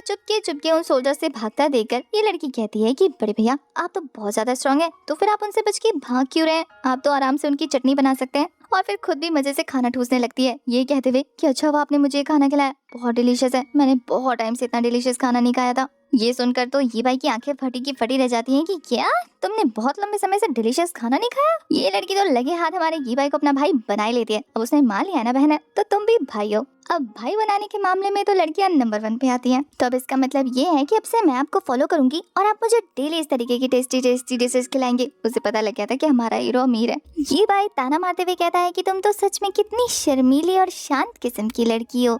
ये ताना वो लड़की बहुत अच्छे से समझ आती है। वो मुंह बनाते हुए कहती है कि आपने तो कहा था कि मैं आपकी बहन हूँ, तो क्या अब आप अपनी छोटी बहन को खाना भी नहीं खिला सकते? ये भाई को कोई प्रॉब्लम नहीं थी उसका बड़ा भाई बनने में, लेकिन वो कहता है कि तुम्हें मेरी बात सुननी होगी अच्छे बच्चे की तरह। वो तो हाँ करती है और हमारा ये भाई कहता है कि चलो अब बताओ तुम्हारा घर कहाँ है, ताकि तुम्हारे बड़े भैया तुम्हें घर पहुंचा सके। पर ये लड़की तो कहती है कि मेरा कोई घर नहीं है। ये भाई को स्टार्टिंग में उस पर भरोसा नहीं होता। वो कहता है कि मुझसे झूठ बोलने की जरूरत नहीं, मुझे और भी जरूरी काम है, जल्दी से एड्रेस बताओ ताकि मैं तुम्हें छोड़ कर आऊँ। वो लड़की भी चिढ़ते हुए कहती है कि बड़े भैया आपको क्या लगता है मैं आपसे झूठ बोल रही हूँ? मेरी सच में कोई फैमिली नहीं है, मैं तो जैसे तैसे करके अपना गुजारा कर रही थी। उसकी बातें सुनने के बाद ये भाई अपना सर पकड़ते हुए कहता है कि ठीक है अब क्या ही किया जा सकता है, तुम मुझे फॉलो करो। लेकिन इसके साथ ही वो उसे वार्निंग दे देता है कि मैं बहुत बड़ी मुसीबत में हूँ, तो मेरे साथ साथ तुम्हें भी प्रॉब्लम्स फेस करनी पड़ सकती हैं। वो तो कहती है कि डोंट वरी बिग ब्रो, मैं किसी भी हार्डशिप के लिए मेंटली पूरी तरह से प्रिपेयर हूँ। इस लड़की की मन की बातों से हमें पता लगता है कि इसे पता है कि हमारा ये भाई कितना स्पेशल है और उसका स्वॉर्ड इंटेंट कितना परफेक्ट है। वो कहती है कि ये तो मेरे स्वॉर्ड पीपल्स के साथ परफेक्टली कॉम्प्लीमेंट करता है और वो ये भाई के साथ इसीलिए रहना चाहती है ताकि वो उसके साथ मिलकर अपनी स्वॉर्ड स्किल्स को इम्प्रूव कर सके। अकेले अकेले तो उसे कौन ही सिखाएगा और दूसरा बोर होती रहेगी। वो ये सोच के खुश हो रही थी। वहीं पास के टेबल पे कुछ लोग आपस में बात करते हुए बताते हैं कि क्या तुमने नए बाउंटी पोस्टेड के बारे में सुना जो कि हमारे ही शहर में लगा है? मैंने सुना है कि कुछ इविल स्पिरिट हमारे ह्यूमन टेरिटरी में आ गई है और तबाही मचा रही है। उन्हें मारने के लिए कुछ कल्टीवेटर्स भी गए थे, लेकिन उन इविल स्पिरिट्स ने उन स्वॉर्ड कल्टीवेटर्स को भी जान से मार दिया। इस वजह से ऐसा कहा जा रहा है कि जो भी उन इविल स्पिरिट्स को जिंदा या मुर्दा पकड़ेगा उसे हमारे राजा पर्सनली मिलकर काफी बड़ा इनाम देंगे। सोचो ये कितनी अच्छी अपॉर्चुनिटी होगी कि हमें सिटी लॉर्ड से मिलने का मौका मिलेगा और फिर हो सकता है एम्परर हमें कोई ऑफिशियल टाइटल भी दे दे अगर हम उस बाउंटी को जीत जाते हैं तो। पर तभी उसका दोस्त उसे शांत कराते हुए कहता है कि इविल स्पिरिट्स जैसी कोई चीज नहीं होती, मुझे तो लगता है कि ये कोई फैंटम डीमंस है और ये उन्हीं का काम है हमें डिस्ट्रैक्ट करने के लिए या फिर डराने के लिए, या फिर ये बीस्ट क्लैन की कोई चाल हो सकती है हमसे आगे निकलने के लिए, हमारे ह्यूमन टेरिटरी में केओस फैलाने के लिए। वैसे भी सालों से हमारा रिश्ता उनके साथ बहुत खराब रहा है, या सिटी लॉर्ड को नीचा दिखाने के लिए बाकी सारी डायनेस्टीज ये सारी चालें चल रही हैं। कुछ भी हो सकता है। ऐसे में इविल स्पिरिट्स को दोष देना मेरे हिसाब से बिल्कुल बेवकूफी का काम है। वही तीसरा वाला बंदा जो कि उन दोनों में समझदार लग रहा था वो कहता है कि तुम लोग बेवकूफ हो। तुम्हें क्या लगता है कि फैंटम डीमंस का काम अगर ये हुआ भी तो इस चीज को इतना लाइटली लेना सही होगा? चाहे साजिश किसी की भी क्यों ना हो या फिर वो खुद इविल स्पिरिट्स ही क्यों ना हो, हमारे लिए बहुत बड़ी मुसीबत खड़ी हो चुकी है, इसलिए बेहतर होगा कि हम सतर्क रहें। इधर हमारा हीरो उन तीनों की बातें बड़े ध्यान से सुन रहा था। वो अपनी चाय की चुस्की लेते हुए कहता है कि मैं तो सोच ही रहा था कि रॉयल सिटी में एंटर होने के लिए क्या बहाना यूज करूं। ये बहाना अच्छा होगा, इविल स्पिरिट्स को मारने के बाद मैं आराम से अंदर एंटर हो सकता हूँ। तभी वेटर उनके लिए ताजा ताजा डिश लेकर आता है। ये भाई तो उसे ही दबोचते हुए कहता है कि इस सिटी में होने वाले बाउंटी हंट के बारे में तुम्हें क्या जानकारी मालूम है? वो बंदा बताता है कि हाँ, काफी सारे फैंटम बीट सिटी में आए हुए हैं और वो हमारे देश के लोगों को मार रहे हैं। बहुत सारे सोल्जर्स गए थे उन्हें एलिमिनेट करने, लेकिन वो लोग मार कर उन्हें वहाँ से डिसअपीयर हो जाते हैं किसी भूत की तरह। इन्हीं चीजों से परेशान होने के बाद सिटी लॉर्ड ने ये बाउंटी इशू किया ताकि बेस्ट स्वॉर्ड कल्टीवेटर सामने आए और जो भी फैंटम डीमन को उनके राज्य से हरा कर भगा देगा या फिर उन्हें जान से मार देगा उसे इनाम मिलेगा। इसके अलावा उन्हें डायनेस्टी में फ्री एंट्री भी मिल सकती है। वो बंदा तो बताते बताते ख्यालों में खो जाता है कि डायनेस्टी में एंटर होना बहुत बहुत बहुत लकी बात है। इसके अलावा हमने उड़ती उड़ती खबर सुनी है कि उस बंदे को एंशिएंट डायनेस्टी रून्स में भी जाने का मौका मिल सकता है। अब ये खबर हमारे हीरो के लिए बिल्कुल नहीं थी, तो वो इस बारे में और जानने के लिए पूछता है कि आखिर ये एंशिएंट डायनेस्टी रून्स है क्या। वो बंदा बताता है कि कुछ नहीं, बस 10,000 साल पहले जो एंशिएंट किंगडम यहाँ पर रहता था उसके डिस्ट्रॉयड होने की निशानियां हैं। वहाँ पर काफी सारे रिमेन्स मिलेंगे जो कि पुराने टाइम में लोग यूज किया करते थे। वो बंदा बताता है कि रूमर्स तो ये भी है कि उस प्लेस में बहुत सारी एंशिएंट ट्रेजर्स मौजूद हैं और इसके अलावा तुम्हें स्वॉर्ड गॉड के इनहेरिटेंस भी मिल सकते हैं, स्वॉर्ड किंग के भी। और पास्ट में जिन लोगों को ये लकी चांस मिला था वहाँ एंटर होने का, उन्होंने तो काफी सारी अमेजिंग इनहेरिटेंस ऑब्टेन की है। वहाँ से आने के बाद उन्हें भी स्वॉर्ड किंग और स्वॉर्ड गॉड का टाइटल मिल जाता है। ये सारी इन्फॉर्मेशन ये भाई को बहुत ज्यादा काम की लगती है। वो तो उस बंदे को धन्यवाद कहता है इतनी सारी डिटेल्स देने के लिए जो कि उसे आसानी से मिल गई। वो बेटर उन लोगों को अपना खाना एंजॉय करने का बोलकर वहाँ से चला जाता है। उसके जाने के बाद हमारा हीरो भाई सोच रहा था कि उस ओल्ड मैन ने यहाँ पर मुझे प्रिंसेस से शादी करने के लिए भेजा है, लेकिन फिलहाल मेरे लिए इम्पोर्टेंट ज्यादा ये है कि मुझे उस स्वॉर्ड गॉड की पोजीशन को हासिल करना होगा और ज्यादा पावरफुल बनने के लिए, और इसके लिए मुझे उस एंशिएंट डायनेस्टी रून्स में जाना होगा। यहाँ ये भाई ये भी सोच रहा था कि क्या पता उस रून्स के अंदर एंटर होने के बाद मुझे ऐसी मिस्टीरियस चीज मिले जिसकी हेल्प से मैं स्वॉर्ड एम्परर रियल्म को कल्टीवेट कर लूं। वैसे भी कितने सालों से अटका पड़ा हूं, तो मेरे लिए ये अपॉर्चुनिटी बेस्ट होगी, तो पहले इसी काम में लगते हैं। ये सोचते ही खुश हो जाता है। यहाँ उसकी लिटिल सिस्टर, जिसका अभी तक हमें नाम इंट्रोड्यूस नहीं किया गया है, तो हम उसे ज़ुकी बुलाएंगे। उसे फैंटम बीस्ट के बारे में कुछ भी नहीं पता था, तो वो कहती है कि बिग ब्रो आखिर ये फैंटम डीमंस क्या होते हैं। ये भाई कहता है कि फैंटम डीमंस बहुत ज्यादा स्पेशल क्रिएचर हैं। वो किसी शैडो की तरह होते हैं, कहीं से भी तुम्हारे सामने अपीयर हो जाएंगे, तुम्हारी जान लेंगे, तुम्हारे लिविंग थिंग्स को हासिल करेंगे और निकल जाएंगे, जैसा कि अभी उस वेटर ने बताया, और गोस्ट की तरह गायब हो जाएंगे। किसी को कानो कान खबर नहीं होगी। तुम्हें पता है उन लोगों की स्पेशल पावर्स में से एक पावर ये है कि वो लोगों की सोल्स को कंट्रोल करते हैं। मतलब अगर कोई लिविंग थिंग उनके आसपास हुई तो प्रोबेबली वो उसे कंट्रोल कर रहे हो,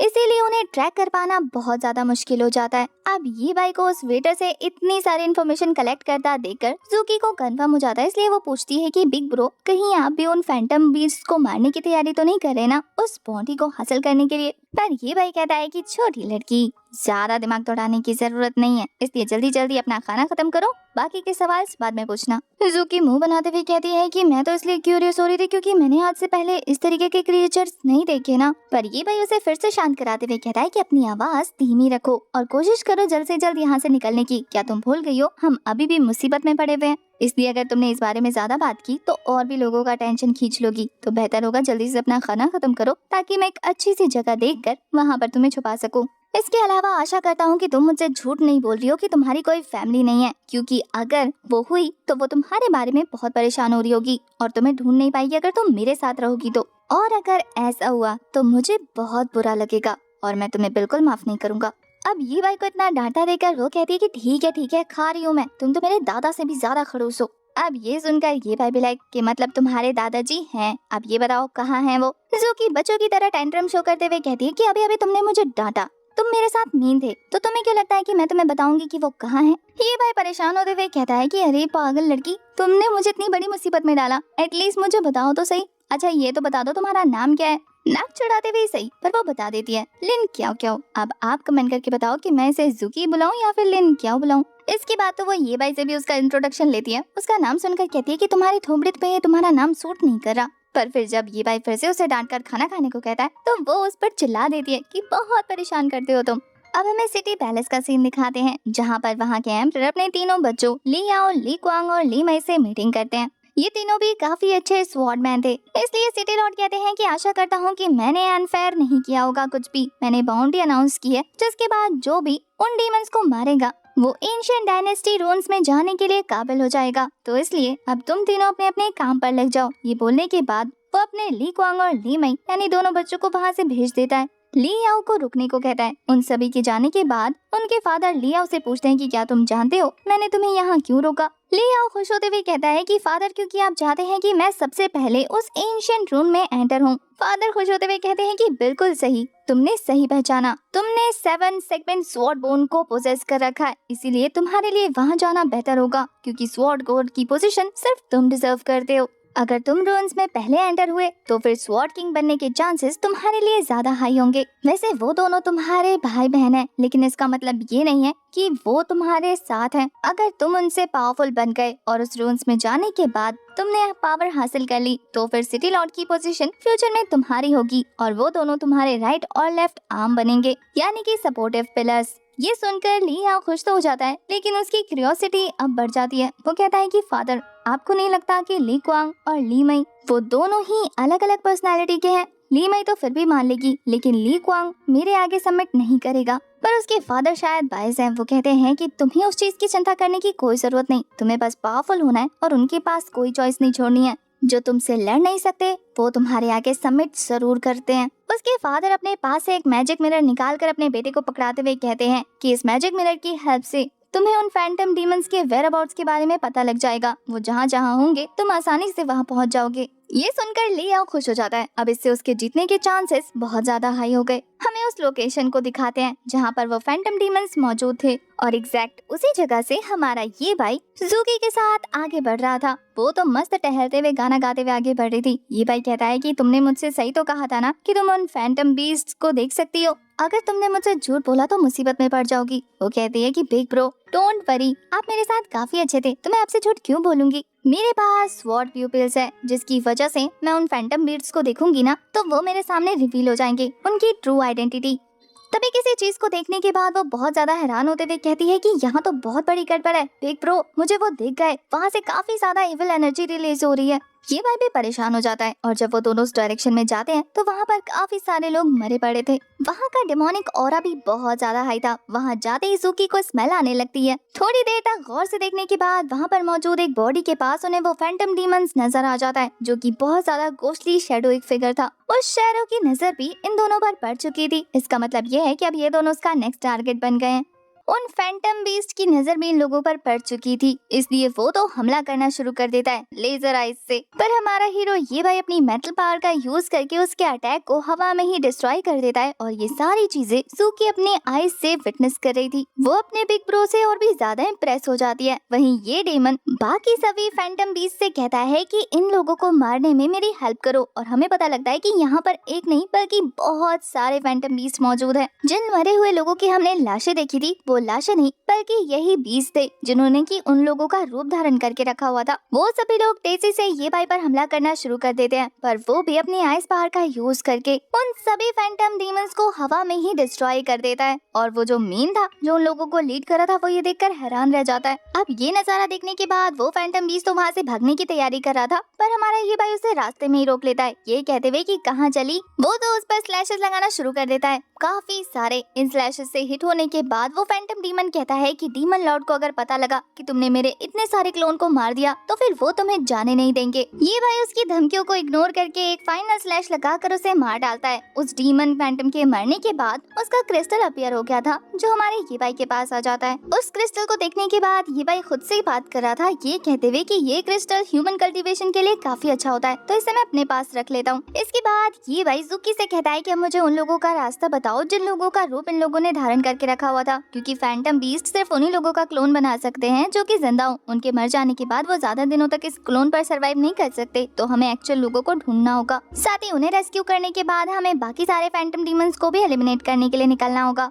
तो यहाँ जुकी उसे रास्ता दिखाने लगती है और वो पड़े हुए घायल पर्सन को उठाकर उन लोगों तक पहुँच जाता है। वो सभी भी काफी बुरी तरीके से इंजर्ड हुए पड़े थे, पर ये भाई उनसे शांत रहने को कहता है, ये कहते हुए कि चिंता मत करो, मैं एक एक करके यहाँ से सभी फैंटम बीस्ट को मार दूंगा, फिर आप लोगों के लिए ये एरिया बहुत ज्यादा सेफ हो जाएगा। और ये बोलने के बाद वो जुकी के साथ वहाँ से निकल जाता है, जहाँ जुकी फिर से उन लोगों का अड्डा ढूंढ निकालती है। अब ये देखकर तो ये भाई भी इम्प्रेस था कि इस लड़की की प्यूपल्स तो सच में कमाल की है, ये तो बहुत दूर से ही उन डेमोनिक एनर्जी को सेंस कर पा रही है। तभी देखते ही देखते वहाँ पर काफी सारे और फैंटम बीस्ट अपीयर हो जाते हैं और उन्हें देखने के बाद हमारा हीरो टेरेस पर चढ़ जाता है और अपनी लकड़ी की स्वॉर्ड निकाल कर उनके साथ फाइट के लिए फुल टू रेडी हो जाता है। अब ये फैंटम डीमंस ये भाई को चारों तरफ से घेरने के बाद कह रहे थे कि ये बंदा पावरफुल होगा, इसका मतलब ये है कि इसकी सोल को एब्जॉर्ब करने के बाद हम और भी ज्यादा स्ट्रॉन्ग हो जाएंगे। आधे से ज्यादा फैंटम बीस्ट तो उससे डर रहे थे, पर बाकी सारे उसे दिलासा देने लगते हैं। इस बार जो उनका टीम लीडर था वो काफी ज्यादा बहादुर लग रहा था और साथ ही खुद की पावर पर बहुत ज्यादा कॉन्फिडेंट भी। वो कहता है कि डीमन लॉर्ड को प्रॉब्लम ना हो, इसलिए हमें जल्द से जल्द उनके दिए हुए काम को पूरा करना है, उनके दुश्मनों को रास्ते से निपटाना है ताकि वो अपना एक्चुअल प्लान कंटिन्यू कर सके। इस लड़के की वजह से ऑलरेडी हमारी टीम आधी हो चुकी है, तो इसको तो फटाफट रास्ते से निपटाना पड़ेगा। इससे पहले कि ये भाई उन पर हमला कर पाता, तभी वहाँ पर ली क्वांग की एंट्री हो जाती है और वो अपनी स्वॉर्ड स्किल्स का यूज करके एक एक करके उन सभी फैंटम डीमंस को रास्ते से हटाना शुरू कर देता है। उसने तो बहुत जल्दी इन लोगों के हेड को मार दिया था और क्रिस्टल कलेक्ट कर लिया था। ली क्वांग को वहाँ देखने के बाद हमारा ये भाई चुपचाप वहाँ पीछे के रास्ते से बाहर निकल जाता है। ये देखकर जुकी कहती है कि बिग ब्रो,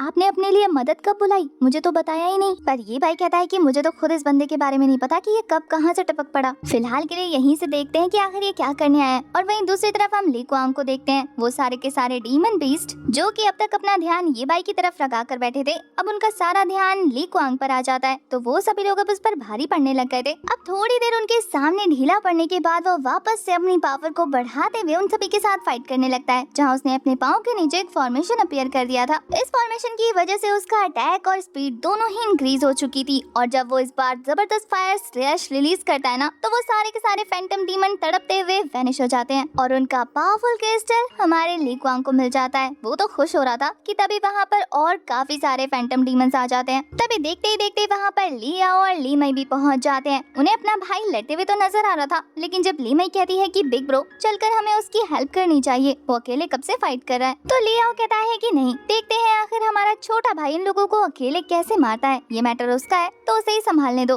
कुछ देर अकेले। वैसे भी वो अकेले इन सारे फैंटम डीमंस को मार देगा तो हमारा ही फायदा होगा। ली मई भी अपने बड़े भाई के साथ थी, तो ये सुनकर खुश हो जाती है। वहीं दूसरी तरफ वो फैंटम डीमन ली क्वांग को चैलेंज करते हुए कहता है कि तुम जैसा छोटा मोटा इंसान, तुम्हें क्या लगता है तुम्हारे अंदर कितनी विल पावर है, आखिर कब तक टिकोगे हमारे सामने। ये बोलने के बाद वो जोर जोर से हंसते हुए काफी सारे फॉर्मेशन क्रिएट करके मल्टीपल क्लोन्स तैयार कर लेता है और चारों तरफ से ली क्वांग को घेर लेता है। अब मामला सीरियस होता देखकर ली आओ डिसाइड करता है कि अब वो अपने भाई की हेल्प करेगा और वो भी फॉर्मेशन बनाकर मल्टीपल स्वॉर्ड अटैक थ्रो करना शुरू कर चुका था। उसने तो स्वॉर्ड अटैक्स के साथ खुद भी जंप लगा दिया था। उसके अटैक्स की वजह से वो फैंटम बीस्ट थोड़ी देर के लिए डिस्ट्रैक्ट हो जाते हैं। वहीं दूसरी तरफ यहाँ हमें जुकी बताती है, बिग ब्रो मैंने कुछ सेंस किया है, यहाँ पर और भी पावरफुल फैंटम डीमन मौजूद है जो कि इन डीमंस के पीछे छुपा हुआ है। ये भाई उसे इस मामले की फिक्र करने से मना करते हुए कहता है कि तुम बस अपना फोकस उसी डीमन की तरफ रखो, जैसे ही वो मेरे पास आए मुझे इन्फॉर्म कर देना। और वो खुद भी चौकन्ना हो जाता है, अटैक प्रिपेयर करने लगता है। वहीं हमें दिखाते हैं कि जुकी की बात बिल्कुल सही थी। ये डीमन फैंटम लॉर्ड काफी जोर जोर से हंसते हुए कह रहा था कि ये बेवकूफ ह्यूमंस, मुझे लगा नहीं था कि इतने पावरफुल होंगे, लेकिन चलो अच्छा है, जब मैं इनकी सोल को एब्जॉर्ब करूंगा तो मेरी पावर डीमन रियान तक पहुंच जाएगी। और फिर देखते ही देखते वहाँ पर काफी सारे गोस्ट जैसे दिखने वाले इंसान और बहुत सारे फैंटम बीस्ट उसके सामने अपीयर हो जाते हैं। ले आओ भी उन लोगों को देखकर हैरान था कि आखिर ये एक साथ इतने सारे कहाँ से आ रहे हैं। वहीं जैसे एक गोस्ट जैसा दिखने वाला बंदा ले आओ को मारने के लिए आगे बढ़ता है, वो काफी ज्यादा कॉन्फिडेंस के साथ एक जबरदस्त स्लैश रिलीज कर चुका था, पर उसे मारने के बाद उस बंदे की बॉडी के अंदर जो भी डीमंस मौजूद थे वो उसकी बॉडी को पोजेस कर लेते हैं और वो पागलों की तरह हंसना शुरू कर देता है। उसकी हालत देखने के बाद तो उसकी बहन ली मई भी परेशान हो गई थी कि बिग ब्रो अचानक से आप इस तरीके से बिहेव क्यों कर रहे हैं। पर वो तो अपनी बहन पर ही हमला करते हुए कहता है कि तुमने कैसे खुद को सोच लिया कि तुम मेरी ओपोनेंट है, तुम जैसे कचरों को आखिर लगा कैसे कि वो मुझे रोक सकते हैं डीमन लॉर्ड को। यहाँ उस डीमन के उसकी बॉडी पर हावी होने के बाद उसके रियल इंटेंशन भी शो होने लगते हैं। वो कहता है कि तुम लोगों को मारने के बाद मैं फ्यूचर का स्वॉर्ड किंग बन जाऊंगा और उसके बाद सिटी लॉर्ड की पोजीशन भी मेरी हो जाएगी। उसकी बातें सुनने के बाद उसकी बहन कहती है कि पर मैं तो आपकी साइड हूँ ना, फिर आप मुझे क्यों मारे। पर उस बंदे को लग रहा था कि ये ली क्वांग है। वो कहता है कि जब मैं तुझे जान से मार दूंगा तब तेरे मुंह से झूठ नहीं निकलेगा, सच निकलेगा, तो मुझे बहकाने की कोई जरूरत नहीं। वहीं दूसरी तरफ वो तो अपनी बहन को घायल करने ही वाला था, तभी उसके अटैक को ली क्वांग रोक लेता है, जो खुद भी काफी बुरी तरीके से इल्यूजन में ट्रैप हो चुका था। ली क्वांग को दिखता है कि कैसे उसकी मॉम तड़प रही है और उसके फादर पेट दिखाकर वहाँ से चले जाते हैं, जबकि वो तो अपने फादर से रिक्वेस्ट कर रहा था कि उसकी मदर को बचा लिया जाए। हमें पता लगता है कि ली क्वांग ली आओ का सौतेला भाई है, इसीलिए तो उसे वो फूटी आंख नहीं भाता। वहीं उसके इल्यूजन में भी उसकी बहन और उसका भाई मिलकर उसका मजाक उड़ा रहा था। वो दोनों ही उसे अपने लेवल का नहीं समझ रहे थे, एक कचरा समझ रहे थे, इसलिए सिटी लॉर्ड की पोजीशन वो तो उसे बिल्कुल नहीं देना चाहते। यहाँ तक कि उसके फादर भी उसकी सपोर्ट में नहीं थे। ये देखकर तो उसे गुस्सा आने लगता है। वहीं उन दोनों को आपस में बिजी होता देखकर हमारा हीरो ये भाई चुपके से ली मई को बचा लेता है, जिसे उसका खुद का भाई जान से मारने वाला था। जहाँ वो जुकी को इनका ख्याल रखने का बोलकर खुद इन दोनों भाइयों को संभालने के लिए पहुंच जाता है, पर वहाँ पर उसे काफी सारे फैंटम डीमंस दिखते हैं, तो वो अपनी स्वॉर्ड टेक्निक स्नेक का यूज करता है। उसका स्पिरिचुअल स्नेक बाहर आते ही उन सभी फैंटम डीमंस को जान से मार चुका था। ये देखकर उस डीमन लॉर्ड को गुस्सा आ जाता है। वो कहता है कि एक और पर्सन अपीयर हो गया। अब इसे संभालने के लिए वो एक और जायंट क्रिएचर को समन करता है जो बहुत ज्यादा पावरफुल दिख रहा था। वही डीमन लॉर्ड के एक इशारे पर ये दोनों भाई भी उसे मारने के लिए आगे बढ़ने लगते हैं और साथ ही वो जायंट डीमन भी। ये तीनों एक साथ हमारे हीरो पर हमला करने वाले थे और इसी सीन के साथ हमारा ये वाला एपिसोड हो जाता है खत्म। आपको ये एपिसोड कैसा लगा कमेंट करके जरूर बताना। तब तक के लिए बाय बाय।